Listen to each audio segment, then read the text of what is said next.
Arthur the rat. Once there was a young rat named Arthur who could never make up his mind. Whenever his friend asked him if he could like to go out with them, he would only answer, "I don't know." He wouldn't say yes or no either. He would always shrink making a choice. Shirk. He would always shirk making a choice. His Aunt Helen said to him, "Now look here. No one is going to care for you if you carry on like this. You have no more mind than a blade of grass." One rainy day, the rat heard a great noise in the loft. The pine rafts were all rotten, so that the barn was rather unsafe. At least the joists gave way and fell to the ground. The walls shook and all the rat's hair stood on end with fear and horror. "This won't do," said the captain. I'll send out a scout to search for a new home."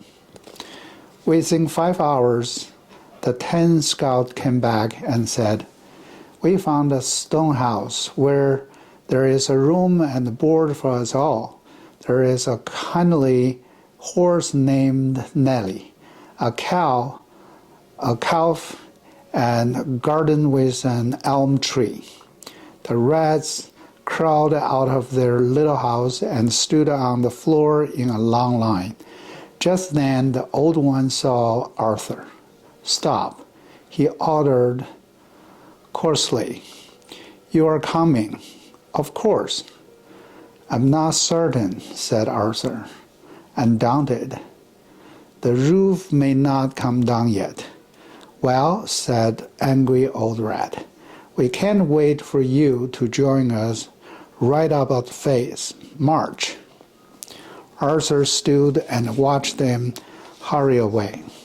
"I think I'll go tomorrow," he calmly said to himself. "But then again, I don't know.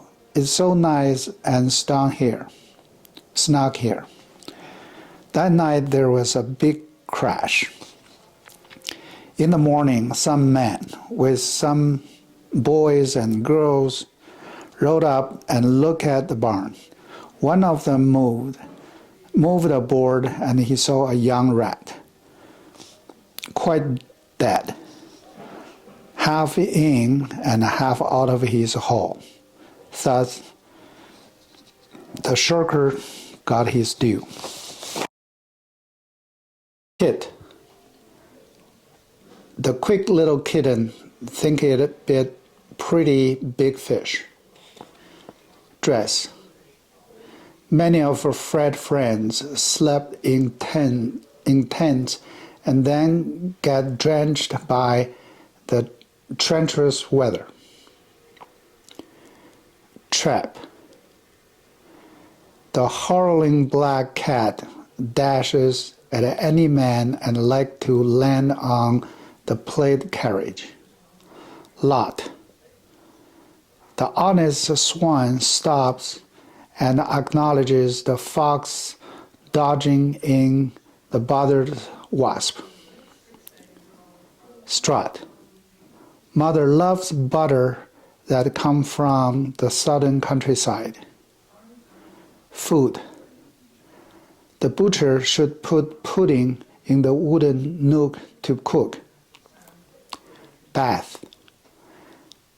Can have the stag asked to transfer to the enchanted castle in France. Clothes.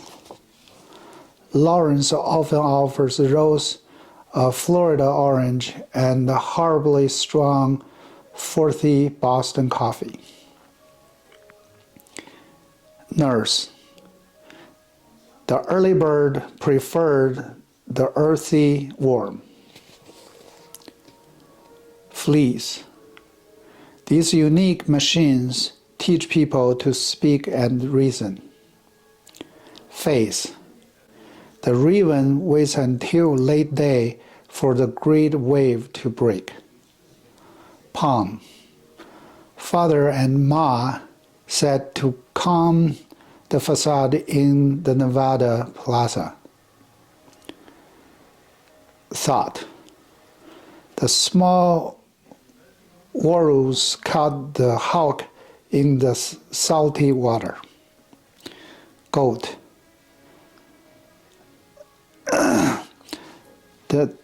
What this word should be? The mouth rose slowly, grows in Owen's old grove. Goose. Beautiful music booms and humans move to the groove. Price. The shy writer types at night to fight the silence in their mind. Choice. The spoiled boy hoists the toy from the soil.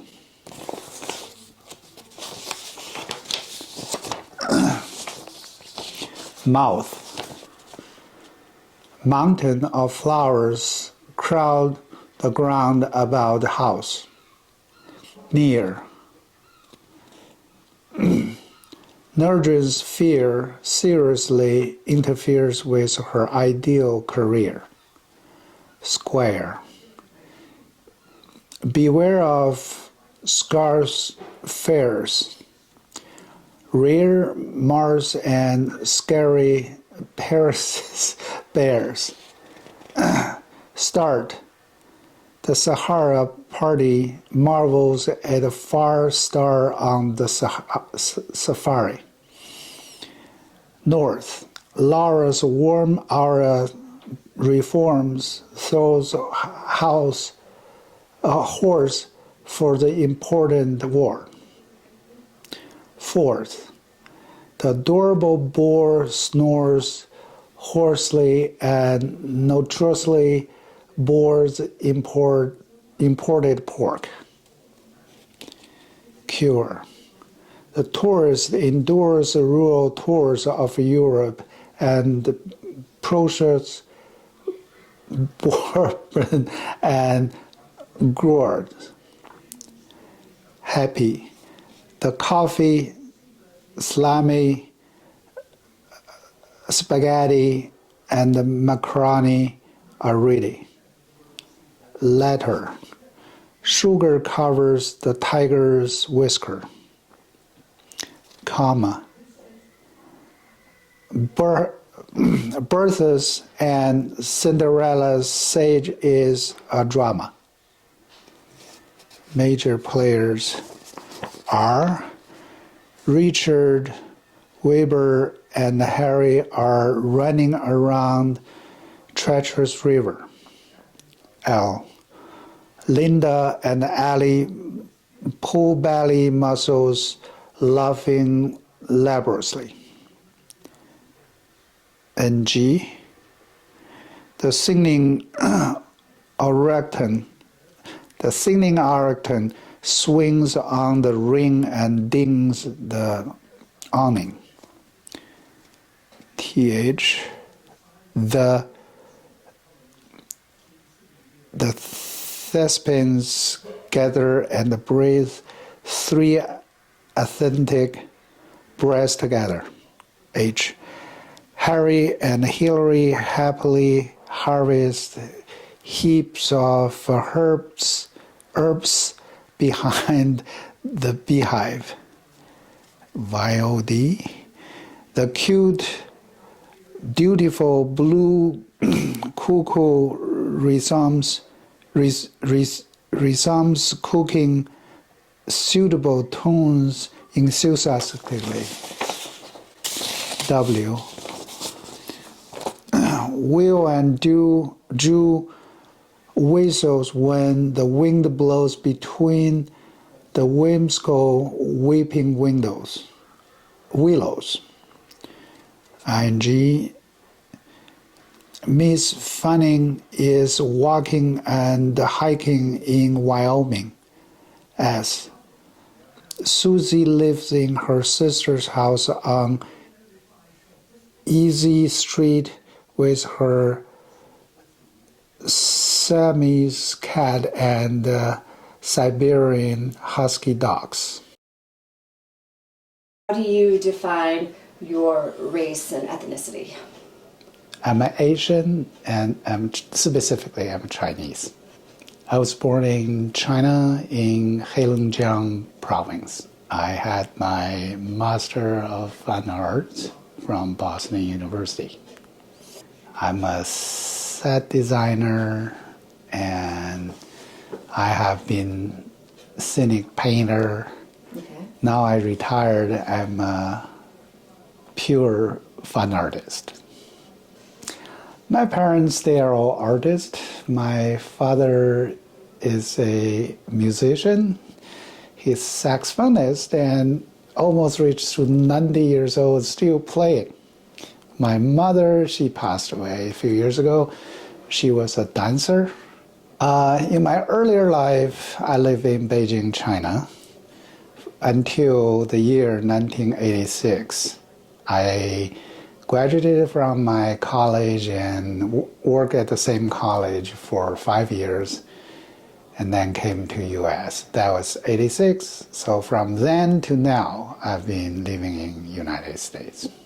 From knowing many people from outside of the United States or outside of the English-speaking country, I would say from China, my accent represent people from northern China with more capable in different tones, because Chinese use a 4-tone system, but people from southern China may not.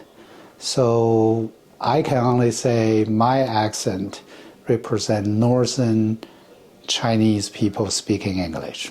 I've lived in, shortly when I go to my college in Massachusetts, in Boston, and then most of the time after that, almost 20 years living Washington, D.C. area, Northern Virginia, and then in about 10 years now, I moved to Wisconsin.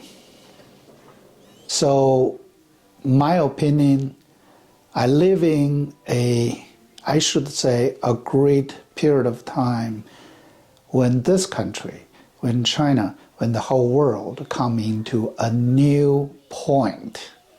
We need to figure out what we're going to go, where, what is the direction for the next 100 years.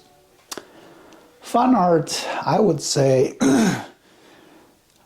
I was born with, because I started to draw when I was 4 years old. I draw on my grandma's wooden floor. In a day, I could draw all over the floor. She had to mop it. What I draw, I would say drawing wasn't purely at that time as a art form for me. Maybe I would say rather it was a communication, because every time I went out with my grandma to the market to walk on the street, watching all of the vehicles, animals in the market, and I want to tell my friend. Also, we were having like war games. All of those I wanted to draw instead of speaking. So drawing was a kind of my communication tool.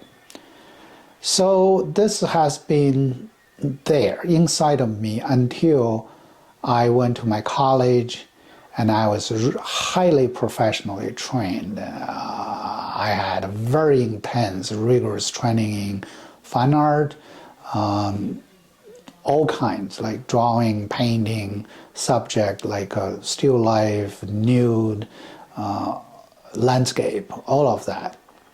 So I would say after my school, certainly I was in a site design program. I spent many years, most of my career time as a set designer, but painting are always something inside of me. I can never forget, even sometimes after so many years, I haven't done any painting, I can go back. Maybe I feel a little bit